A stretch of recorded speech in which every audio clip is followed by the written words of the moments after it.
మెదక్ జిల్లా వెల్దుర్తి మండలం మన్నేవారి జలాల్పూర్ గ్రామంలోని శ్రీ మహంకాళి దేవాలయంలో వార్షికోత్సవ వేడుకలు ఘనంగా నిర్వహించారు. మూడో వార్షికోత్సవం సందర్భంగా శని ఆదివారాల్లో ప్రత్యేక పూజలు, హోమం, అర్చన కార్యక్రమాలు నిర్వహించారు. ఆదివారం చివరి రోజు పురస్కరించుకుని ఆలయ ప్రాంగణంలో సామూహిక దీపారాధన, అమ్మవారికి పల్లకి సేవ కార్యక్రమం ఘనంగా నిర్వహించారు. అమ్మవారి సన్నిధిలో దీపాలు వెలిగించి దీపారాధన కార్యక్రమం నిర్వహించారు. భక్తి గీతాలు, భజన కీర్తనలతో అమ్మవారి పల్లకి సేవ భక్తి శ్రద్ధలతో ఘనంగా నిర్వహించారు. ఈ సందర్భంగా 2 రోజుల పాటు అష్టోత్తర శతకొండాత్మక మహంకాళి ప్రతిష్ఠ వార్షిక యజ్ఞాలు నిర్వహించగా విశేష మహంకాళి హోమాలు, మహాగణపతి పూజ, అగ్ని ప్రతిష్ఠ, మంగళ గోపూజ, రుద్రాభిషేకం, 51 శక్తిపీఠ దేవతా హోమాలు భక్తులను ఆకట్టుకున్నాయి. ఈ కార్యక్రమాలను గోనుగుంట నాగేశ్వర శర్మ ఆధ్వర్యంలో అత్యంత వైభవంగా నిర్వహించారు. కార్యక్రమానికి హాజరైన అంజిరెడ్డి హిందూ సంప్రదాయాల ప్రాముఖ్యతను వివరించారు. ఆలయ వ్యవస్థాపకులు ధర్మకొత్త కావేరి సత్యనారాయణ, సుశీల, కమిటీ ఉపాధ్యక్షులు గుత్తి సుదర్శన్ మాట్లాడుతూ 2 రోజుల పాటు అన్నదానం నిర్వహించామని తెలిపారు. ఈ కార్యక్రమానికి సహకరించిన దాతలకు కృతజ్ఞతలు తెలియజేశారు. భక్తులు, దాతలు ఆలయ అభివృద్ధికి ధన రూపేణ లేదా వస్తు రూపేణ సహాయం చేసి అమ్మవారి అనుగ్రహానికి పాత్రలు కావాలని కోరారు. ఆలయ అభివృద్ధికి ప్రతి ఒక్కరూ సహకరించాలని కోరారు. అమృతేన వృతాం పురీం తస్మై బ్రహ్మజ బ్రహ్మజ ఆయుః కీర్తిం ప్రదుః భాగధేన చక్రం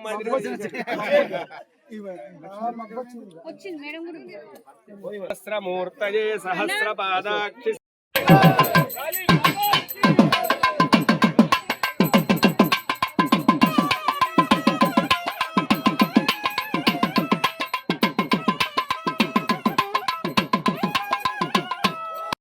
जय बोलो काली माता की जय, जय बोलो काली माता की जय, जय बोलो काली माता की जय, जय बोलो काली माता की जय, जय बोलो काली माता की जय, माता की जय, जय श्री राम, जय श्री राम. చెప్పి నాటి 3 రోజుల మహాయజ్ఞంలో అమ్మవారి చాలా నేను మధ్యాహ్నం కూడా అన్నాను, ఇక్కడ ప్రజలు చాలా గొప్పవాళ్ళు అనుకోవాలి. భక్తిశాలలో వాస్తవంగా సత్యనారాయణ గారికి అమ్మవారు ఏ రూపంలో వచ్చిందో నాకు తెలియదు, కానీ ఇక్కడ చూపించే మరి అయ్యగారు వేసినటువంటి ప్రతిష్టా మంత్రములో చాలా గొప్పగా అనిపిస్తుంది.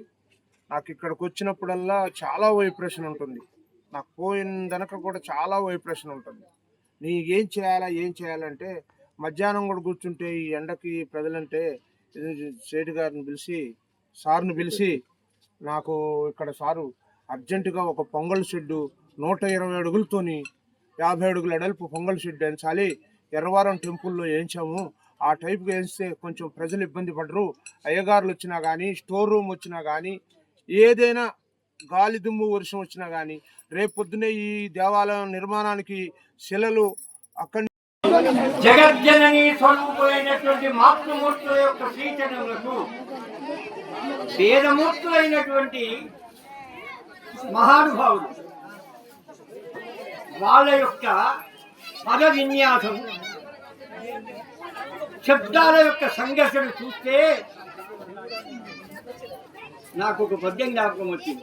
ఇమ్మనుదేశ్వరాధములకిచ్చి పురంబులు వాహనంబులు సొమ్ములు కొని పుచ్చుకొని చొక్కి శరీరము వాసి కాలుతే సమ్మెట పోటులను వడక సమ్మతి శ్రీహరికి చెప్పే ఈ పమ్మెట పోతరాదొకడు భాగవతంబు జగర్జితంబుగా. నిజంగా వాడు పలికిన పలుకులు మళ్ళీ అందామంటే రాదు. వాడు పూజ చేసిన తర్వాత చివరిగా వేద ప్రమాణంగా, శాస్త్ర ప్రమాణంగా, నిగమ పురాణ ప్రకారంగా వారు చక్కగా అర్చన చేసినారు. అయితే అర్చన కేవలం ఎందుకంటే రామకృష్ణ పరమహంస కూడా కాళీమాతాలయంలో మొట్టమొదటి పూజారి. ఇది మీరు జ్ఞాపకం ఉంచుకోండి. ఈ కాళీమాత యొక్క వేలూరు మఠంలో రామకృష్ణ పరమహంస గారు అర్చకుడు. ఆయన ఈ సమాజం కొరకు వివేకానందుడు లాంటి ధీర పురుషోత్తముని, సనాతన హిందూ ధర్మాన్ని కాపాడుకోవడానికి సిద్ధం చేసినటువంటి మహానుభావుడు కాళీమాత యొక్క అర్చకుడు రామకృష్ణ పరమహంస. కాబట్టి మీరంతా ఈ యజ్ఞాలు చేసినాం. ఇది చాలా శ్రమతో కూడుకున్నటువంటి పని. సుమారు మా సత్సంగ పొళ్ళనే నాకు ఎందుకు చూసుకుంటున్నాయి. పెండిల్లా ఎవరు లేకుండా అమ్మగారు కండవాడాలి. అవునా కదా? ఏ చుట్టాలు వచ్చిన రాకుండా అమ్మగారు అవుతుందా? మా వాళ్ళు అడిగినట్లు ఆడ కూర్చున్నారు. వాడు చేవేళ్ళ నుంచి వచ్చాడు, సుమారు 200 కిలోమీటర్లు వచ్చి. అయితే ప్రస్తుతం మన దేశ కాల పరిస్థితులు చూస్తే ఇది భారతదేశమేనా అనిపిస్తుంది. ఇది భారతదేశమేనా? ఎందుకు? మనకు బట్టలు బాగైనాయి, ఇల్లు మంచిగా అయినాయి, భోజనం ఇంకా మంచిగా అయింది, కానీ ఆకలికి ఆకొచ్చింది, నిద్ర రాకొచ్చింది. ఆకలి పోయింది, నిద్ర ఇక ఏమన్నా ఒక మంది వేసుకుంటే తప్ప నిద్ర వచ్చేది కష్టం. ఎవరికి ఆకలి కాదో వాడికి రుచి దొరకదు. ఆకలి పొడగొట్టుకున్నాం, నిద్ర పొడగొట్టుకున్నాం. ఎందుకయింది? అశాంతి ఎక్కువైంది. శ్రీమాత్రే నమః. మన్నేవారి జలాల్పూర్ గ్రామంలో వేంచేసి ఉన్నటువంటి శ్రీ శ్రీ శ్రీ మహాకాళి అమ్మవారి దివ్య దేవాలయంలో నిన్న ఈరోజు అంటే 4-5 తేదీలలో శని ఆదివారములలో అమ్మవారికి విశేషమైనటువంటి హోమ పూజా సేవ కైంకర్యాలు నిర్వహించడం జరిగింది. ఎంతో మంది భక్తులు వేలాదిగా తరలి వచ్చి అమ్మవారిని దర్శనం చేసుకుని హోమం పీటల మీద కూర్చొని అమ్మవారి యొక్క ఏక పంచాశత్ శక్తిపీఠ దేవతా హోమము, ప్రత్యంగిరా హోమము మొదలైనటువంటి విశేషమైనటువంటి హోమాల్లో 50 మంది భక్తాదులందరూ పాల్గొని తీర్థ ప్రసాదములు గ్రహించి అన్న ప్రసాదం నారాయణ సేవా కార్యక్రమం పూర్తి చేయడం జరిగింది.